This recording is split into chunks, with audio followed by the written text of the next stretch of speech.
Hey, what's up, guys?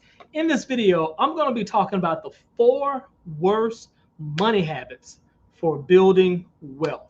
So you definitely want to stay tuned. If this is your first time joining me, my name is Alex. I help people get over fear, doubt, and anxiety about money so they can live their best life. So, hey guys, if that's something that you like, something that you enjoy, please consider hitting the subscribe button and the like button. It really helps me get the information out to more people so we can help them overcome their fears so they can live a better life. Okay. So today I'm going to be again talking about the four worst money habits for building wealth. Why is this important? It's important because we know what you do consistently becomes a habit. Your habit determines your lifestyle, and of course, your lifestyle becomes your life. And so that's the reason why it's so important that you develop good habits. Now, if you're like most people, if you're like me when I grew up, I learned my money habits from watching my parents, watching my friends, people I grew up with around the neighborhood. And as a result, chances are you're going to get the same results that those people also got. That isn't to say that it's good or bad. It's just to say if you want something more or different, then you have to do something more and different. So today I'm going to talk about what are the four main habits, bad ones, unfortunately, that I see so many people commit on a daily basis that keeps them from building wealth. So, the first one, the first habit that I see people doing is they spend what they earn.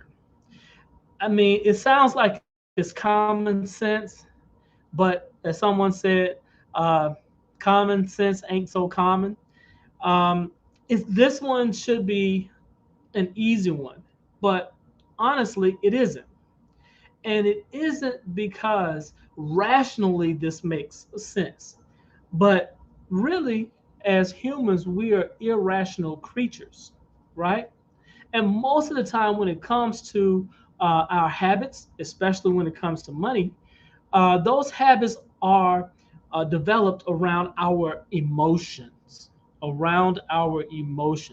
our need for approval, our need for ego, for people to kind of see what we're doing, see how we're flossing, how we're living, right? And oftentimes it causes us to do what?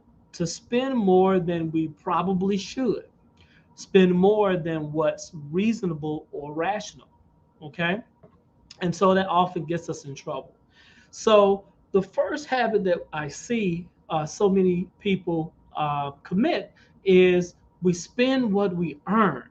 We spend what we earn. So if this is a habit of yours, if you, as soon as you possibly can, start looking for the triggers. Okay, there's this great book by James Clear. It's called Atomic Habits. Atomic Habits, and it talks about how you can make small changes in your life um, to that lead to big results. Okay, Atomic Habits by James Clear. Look it up. It's a very good book. But it talks about, again, how your habits over time, if you understand what the triggers are, and if you understand the mechanism and the process by which you're able to get rid of bad habits and develop new habits, you can start seeing your life change dramatically. And the great news and the good news about it is you don't have to have huge changes in order to have big results. So that's one of the good things about it. Atomic Habits. Check that book out. I greatly recommend it.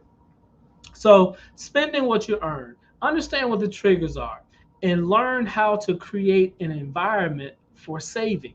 If it's hanging out with certain people, sometimes some of our spending is social, so we hang out with, with our friends, with our colleagues, with our family members, whomever. And sometimes we start spending a little bit more because we're hanging out, we're enjoying ourselves, we're having a good time, right? And so if we especially enjoy their company, and we do it often enough, consistent enough, habitually enough, then pretty soon we find ourselves where we're constantly overspending, or we have some other emotional reasons that lead us to make purchases when we really should be not spending that money. So that's the first habit that keeps you from building wealth. The second habit is obviously ding ding ding, not saving or paying yourself first. A lot of times I hear people say, "Hey, you know what? After I get through paying all of my bills and taking care of my living expenses and all that stuff, I don't have any money left." And what that probably means is we have a lifestyle, one of two things. Either we need to increase the income that we have coming in, okay? Or we need to change and check our spending habits. One of the stories, I'll share this story with you. When I was in I just turned 30, and I was looking forward. I said, "Hey, I want to buy a house." So I bought my first home at 30, right before my 30th birthday. And the funny thing about it was, I wasn't married at the time. I didn't have any children. It was just me. And so I bought a house that was too big for one person. Okay, and it took me about 30 minutes, 25 minutes, and if it's traffic, it's about 35 minutes to home. And I had to make this commute, obviously, 5 days a week. So what did that do? I was now spending more money, having more space to have a bigger house than what I needed. So now I have all of this expense going out for this mortgage, upkeep, and all the other things associated with that. Spending more money than I should. And now obviously, if you got a nice crib, then I'm 30. You got to have a nice whip too. You got to have a nice whip to put in that two-car garage at the time. You know what I'm saying?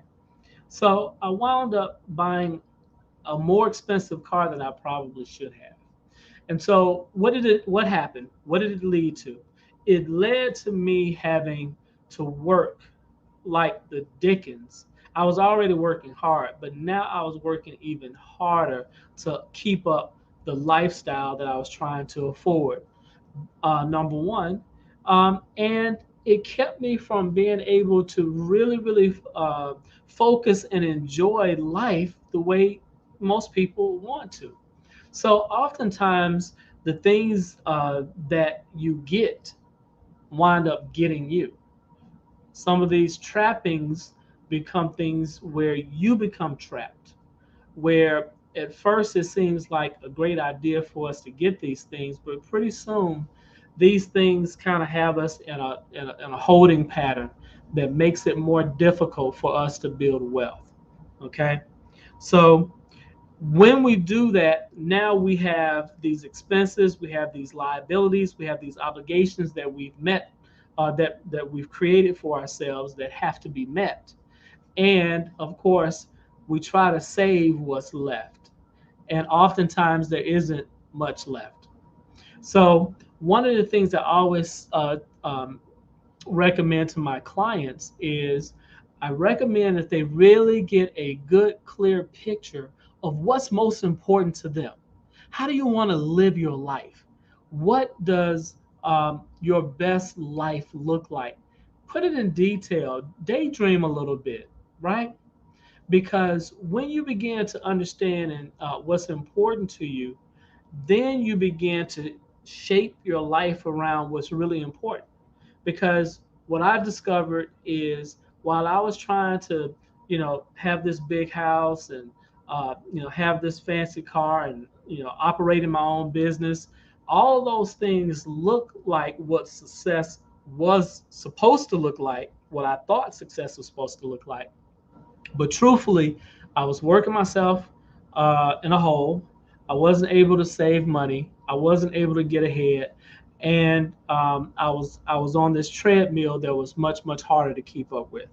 Okay, so if What you're doing now, if the habits you've already created, especially when it comes to saving, if it doesn't allow you to save what you really need to save in order to have cushion for yourself now and to be able to save for your future lifestyle, then some things have to change.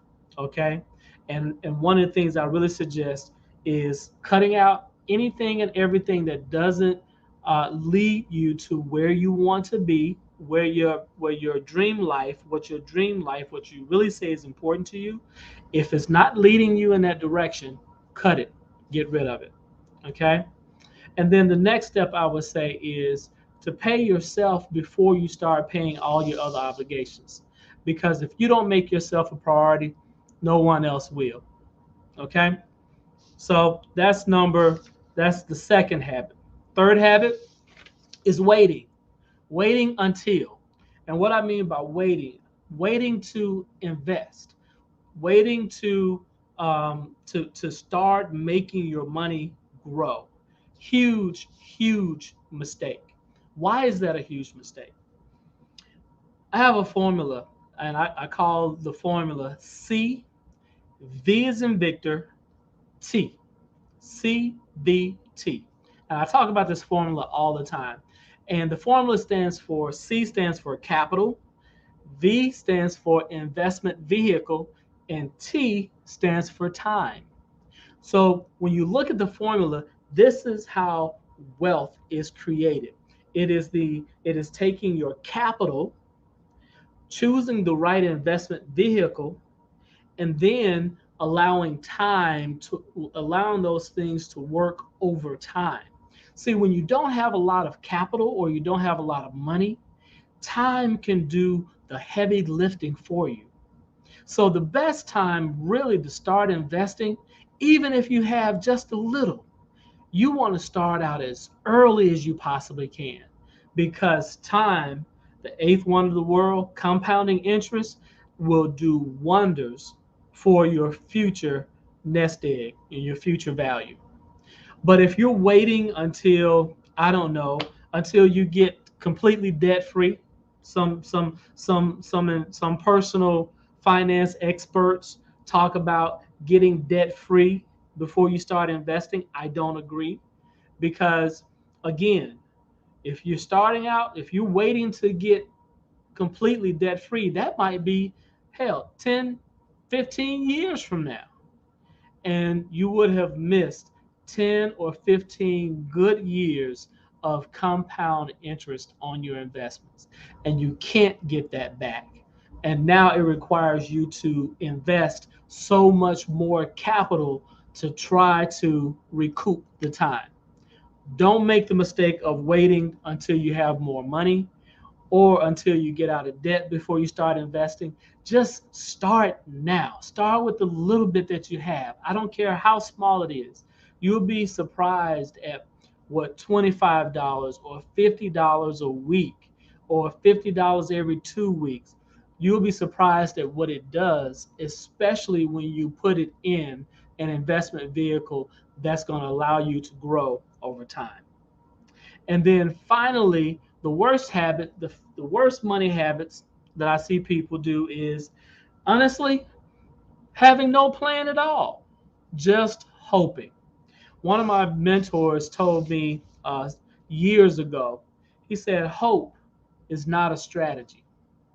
And too many people are just hoping things turn out better, hoping that things get better, hoping that their luck changes, hoping that they win the lottery. Whatever it is, hope is not a strategy. That same person told me, hope for the best, but plan for the worst. And when you do that, even having a so strategy, even having an okay strategy, if you implement it, you're gonna do infinitely better than having no plan at all and just hoping things work out for you to build wealth. So those are the four worst habits I see people consistently do. Is they spend what they earn or even more than they earn. not saving or paying themselves first, waiting until, I don't know, waiting until they're out of debt, waiting until they have more money, waiting until the right opportunity. I don't know what it is. And finally, just having no plan, just hoping. So if you are committing any of these habits, identify and understand what is triggering you or what is leading you to make these choices over and over and over again.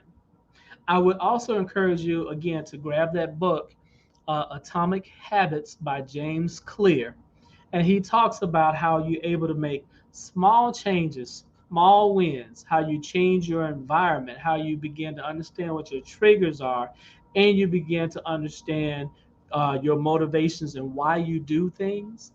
When you do that, and when you create an environment that leads you in the direction that you want to go and away from what you don't want to do, when you do that, you will develop new habits, better habits. You'll see better results in your life. And I promise you, it doesn't require some huge changes in your life that are hard to keep up with. Okay. So there you have it. Take care. God bless. See you next time.